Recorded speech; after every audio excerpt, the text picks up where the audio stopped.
Hello बच्चों, कैसे हैं आप सब। मेरा नाम है आशीष पांडे। आप पढ़ रहे हैं द टॉपिक मास्टर अपने प्यारे से यूट्यूब चैनल पर, जहां पर मिलते हैं आपको टॉपिक वाइज लेक्चर्स, साथ ही साथ मिलती हैं आपको बोर्ड की नोट्स, ताकि बेहतर लिखें, बेहतर पढ़ें और बेहतर नंबर्स को आप पा सकें। आज का हमारा टॉपिक है लेंस में प्रतिबिंब निर्माण के नियम। बेटा, लेंस में प्रतिबिंब निर्माण जरूर पूछा जाएगा बोर्ड में, बट यहां से क्वेश्चन तो नहीं आएंगे जो मैं नियम बता रहा हूं। लेकिन सर, आप पढ़ा क्यों रहे हैं फिर? अगर क्वेश्चन नहीं आएगा तो आप पढ़ा ही क्यों रहे हैं? क्योंकि बेटा, आप अगर नियम नहीं सीखेंगे तो आप कभी प्रतिबिंब निर्माण तो नहीं कर पाएंगे। कब तक रटेंगे? अरे कितने डायग्राम रटेंगे? तो इससे अच्छा ये है कि बेसिक क्लियर कर लो 10 मिनट में। अगला लेक्चर जो आने वाला है उससे तो बोर्ड में क्वेश्चन आएगा ही आएगा। तो आ जाओ देखते हैं फिर, आ जाओ देखते हैं बेसिक को। ऐसी बात है तो सर हम जरूर देखेंगे, तब तो जरूर देखेंगे, क्योंकि क्वेश्चन हमारा हो जाएगा ना। हाँ, हो जाएगा, जरूर हो जाएगा बेटा। ठीक है, आ जाओ बात करते हैं पहले नियम की। देखो, ये नियम दो पार्टों में मैंने डिवाइड कर दिया है, एक तो अवतल लेंस के लिए, एक तो उत्तल लेंस के लिए। अभी मैं बात करने वाला हूं उत्तल लेंस के लिए प्रतिबिंब निर्माण के नियम।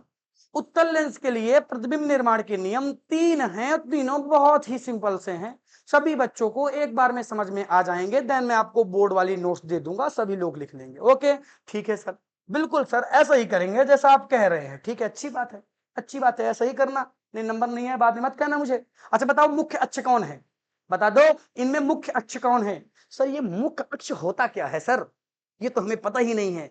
तो बाबू, मुख्य अक्ष पहले सीख के आओ, और नहीं पता तो जान लो, ये जो लाइन बनी हुई है इसी लाइन को मैं मुख्य अक्ष कहता हूं बच्चों। अरे बच्चों, जरा ध्यान से देख लो बच्चों, इसको मैं मुख्य अक्ष कहता हूं। कई बच्चे इसको पढ़ेंगे, कई महान बच्चे इसको पढ़ेंगे मुंह अक्ष। तो बेटा, ये मुख्य अक्षों लिखा हुआ है। ठीक है, शॉर्टकट भी एक नाम की चीज होती है, उसका हम फॉलो कर रहे हैं। ठीक है, ओके। चलो, तो पहला रूल क्या है? पहला रूल ये कहता है बच्चों कि अगर कोई भी किरण मुख्य अक्ष के समांतर चल रही हो तो अपवर्तन के पश्चात वह मुख्य फोकस पर जाएगी या मुख्य फोकस से गुजरेगी। अब बना के दिखा देता हूं। ये एक किरण है, ये किरण मुख्य अक्ष के समांतर चल रही है। अरे कुछ ज्यादा किरणें बन गई क्या? ये किरण एक मुख्य अक्ष के समांतर चल रही है, तो अपवर्तन के पश्चात ये एक बिंदु पर मिलेगी। इस बिंदु को हम फोकस कहते हैं, इस बिंदु को हम एफ कहते हैं। और ये पहला नियम हो गया। यानी जब कोई किरण मुख्य अक्ष के समांतर जा रही हो तो बिना सोचे समझे उस किरण को धाएं से गिरा देना। कहां पर गिरा देना? फोकस पर गिरा देना बच्चों। कहां पर गिराओगे? फोकस पर गिरा दोगे। ओके, ठीक है। नेक्स्ट रूल, नेक्स्ट रूल ये कहता है कि कोई भी किरण अगर प्रकाशिक केंद्र से जा रही हो तो अपवर्तन के पश्चात बिना मुड़े सीधे निकल जाएगी। तो सर, ये प्रकाशिक केंद्रवा कहां है? ये तो हमें पता ही नहीं है। तो बेटा, ये जो सी लिखा है ना, सी फॉर प्रकाशिक केंद्र होता है। यानी इस बिंदु को क्या कहूंगा? इस बिंदु को प्रकाशिक केंद्र कहूंगा। कई बुकों में ओ से लिखा रहता है तो कई में सी से लिखा रहता है। आप इसे चाहे सी से लिखें चाहे ओ से लिखें, कोई परेशानी वाली बात नहीं है। एकदम चिल माइंड से लिखें, जो भी लिखें। ओके, ठीक है। तो अगर कोई भी किरण इस बिंदु से होते हुए गुजर रही है तो बिना बिना मुड़े सीधे निकल जाएगी। डायग्राम में सारी चीजें क्लियर हो रही होंगी। ये आपका सेकंड नियम था। अरे बोलो, ये कौन सा नियम था? ये सेकंड नियम था आपका। और थर्ड नियम तो बड़ा ही सज्जन सा है। थर्ड नियम ये कहता है कि मुख्य अक्ष से निकालने वाली आपतित किरणें, मुख्य अक्ष से निकलने वाली आपतित किरणें अपवर्तन के पश्चात मुख्य फोकस से निकलने वाली आपतित किरणें अपवर्तन के पश्चात मुख्य अक्ष के समांतर हो जाएंगी। ये आपका मुख्य फोकस से इससे निकल रही हैं आपतित किरणें, अपवर्तन हुआ, ये मुख्य अक्ष के समांतर हो गई। अरे इसको क्या बोलूंगा? इसको मैं मुख्य अक्ष बोलता हूं, इसको मैं मुख्य अक्ष बोलता हूं। ये समांतर हो गई। जैसा आपने इसमें पढ़ा था कि मुख्य अक्ष के समांतर कोई किरण थी तो फोकस में आ रही थी, और अगर फोकस से कोई किरण जा रही है तो मुख्य अक्ष के समांतर हो जा रही है। जस्ट अपोजिट बेटा, जस्ट अपोजिट वाला खेल है। और ये खेल तो सीधा सीधा सा है, कुछ नहीं खेलना है इसमें, सीधा सा खेल है एकदम से। एक किरण आ रही है, सीधे निकल जा रही है, no doubt, no confusion. Okay, okay, ठीक है। तो आ जाओ फिर इसको लिखो, और ऐसे लिखेंगे। मैं हमेशा से कहता चला आ रहा हूं कि जब आप इस चैनल में आ रहे हैं तो तो हमारी पूरी कोशिश शुरुआत से ये रही है कि आपको ऐसा ना किया जाए कि आप पढ़ें मुझसे, नोट्स कहीं और बनाएं, सॉल्यूशन कहीं और देखें, पिछले ईयर के क्वेश्चन कहीं और से करें और एक्टिविटी जो होती है क्रियाकलाप वो कहीं और देखें। शुरुआत से प्रयास रहा है कि सारी चीजें आपको एक ही चैनल पर मिलें और वेल एक्यूरेट तरीके से मिलें। हम मेहनत करते हैं तभी आप अच्छे नंबर्स को गेन कर पाएंगे। आपको वीडियो लेक्चर अटेंड करने हैं, आपको लिखना है और आपको बार बार पढ़ना है। नंबर की गारंटी मैं लेता हूं, आए हैं और आते रहेंगे। ऑफलाइन सेंटर में बहुत सारे बच्चों के आते हैं। ओके ठीक है, आ जाओ। ये पहला नियम था। पहला नियम बेटा क्या कहता था? पहला नियम कहता था कि मुख्य अक्ष के समांतर चलने वाली आपतित किरणें अपवर्तन के पश्चात मुख्य फोकस से होकर गुजरती हैं। ये आपका पहला नियम है। लाइन आपके सामने है, स्क्रीनशॉट आपको लेना है। अब आगे आ जाओ। बहुत सारे बच्चे ये नहीं जानते होंगे कि स्क्रीनशॉट क्या होता है, तो कृपया गूगल बाबा का यूज करें और स्क्रीनशॉट का मतलब जानें। ठीक है, चलो सेकेंड नंबर रूल की बात करते हैं। बहुत सी आपतित किरणें ऐसी होती हैं, अगर उन आपतित किरणों को कहां से गुजारा जाए, प्रकाशिक केंद्र से गुजारा जाए, तो बिना अपवर्तन के, बिना मुड़े हुए, अरे बिना मुड़े हुए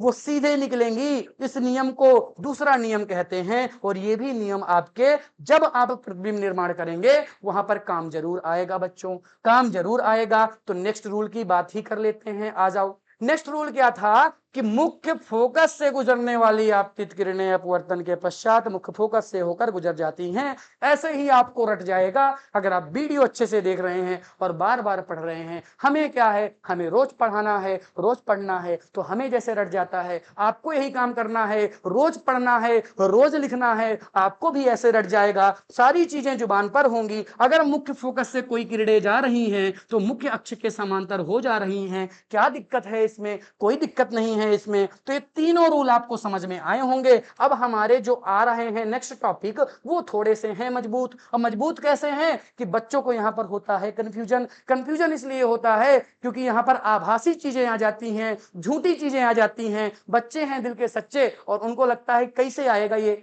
आभासी वाला, कैसे पढ़ें सर, झूठा कैसे पढ़ लें, लेकिन पढ़ना पड़ेगा।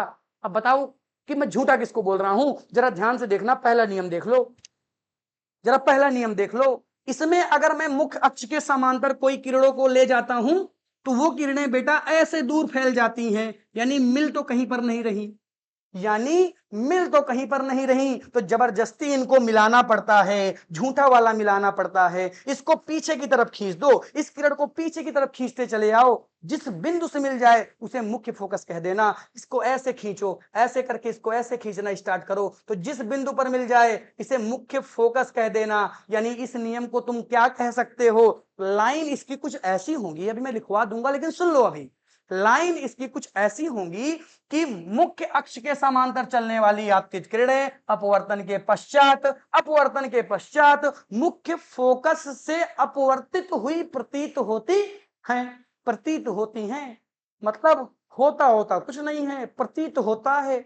अरे होता होता कुछ नहीं है, प्रतीत होता है। जैसे अभी तुम पढ़ते लिखते नहीं हो लेकिन तुम्हें लगता है कि हम टॉप कर जाएंगे, ऐसा होगा नहीं बेटा। पढ़ लो, इधर देख लो, सेकंड रूल देख लो। अगर कोई भी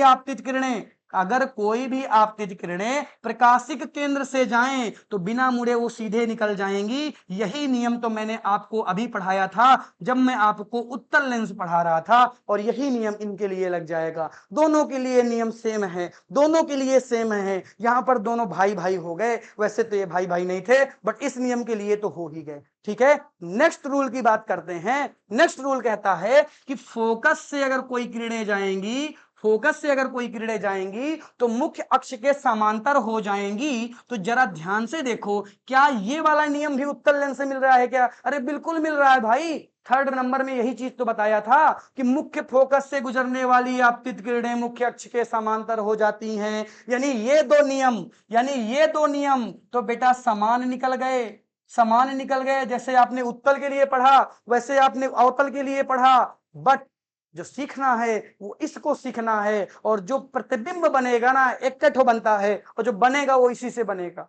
यानी इनका कोई काम नहीं है क्या सर? नहीं बेटा, लेकिन जानकारी होनी चाहिए। आ जाओ लिखते हैं इन चीजों को, आ जाओ लिख लेते हैं। बहुत ही अच्छे प्यार से मैंने वीडियो को बनाया है और आपके लिए प्यारी प्यारी स्लाइड्स बनाई हैं ताकि आप बढ़िया सी नोट्स लिख सकें। जरा ध्यान से देख लो, ये आपका पहला नियम आ गया। मुख्य अक्ष के समांतर चलने वाली आपतित किरणें अपवर्तन के पश्चात मुख्य फोकस से जाती हुई प्रतीत होती हैं। लाइन याद रखना, बाकी सब अपनी जगह है। स्क्रीनशॉट ले लो, स्क्रीनशॉट लो, जल्दी आगे बढ़ते हैं। देखते हैं rule number second. Rule number second तो प्यारा सा है, कहता है मुख्य अक्ष के समांतर चल कहता है कि अगर कोई भी किरणें प्रकाशिक केंद्र से गुजर रही हो तो बिना मुड़े वो सीधे निकल जाती हैं। ये दूसरा नियम है। और तीसरा नियम तो अत्यंत प्यारा है, ये कहता है कि मुख्य फोकस से जाने वाली आपतित किरणें अपवर्तन के पश्चात मुख्य अक्ष के समांतर हो जाती हैं। ये आपका मुख्य फोकस है, ये आपका मुख्य फोकस है। किरणें ऐसे जा रही हैं, अपवर्तन यहां से हुआ और ये अपवर्तन होने के बाद किरणें मुख्य अक्ष के समांतर हो गई। बहुत आसान सा सिंपल सा रूल आपके सामने है। अरे बहुत आसान सा सिंपल सा रूल आपके सामने है। तो ये रूल्स आपने देखे, इनको आपने अपने अपने नोट्स में लिखा और अब आपको इनको पढ़ना है। पढ़ने के बाद सारी चीजें अपने आप रट जाएंगी। कल का लेक्चर बहुत इंपॉर्टेंट होने वाला है। जिन बच्चों ने इस लेक्चर को अटेंड किया है, कल का लेक्चर अपने आप समझ में आएगा क्योंकि आपने सीखा है बेसिक को। ठीक है, आई होप आज के लेक्चर को आपने एंजॉय किया होगा। मिलता हूं आपसे कल के लेक्चर में। Thank you so much for watching. मिलता हूं, बाय, टाटा।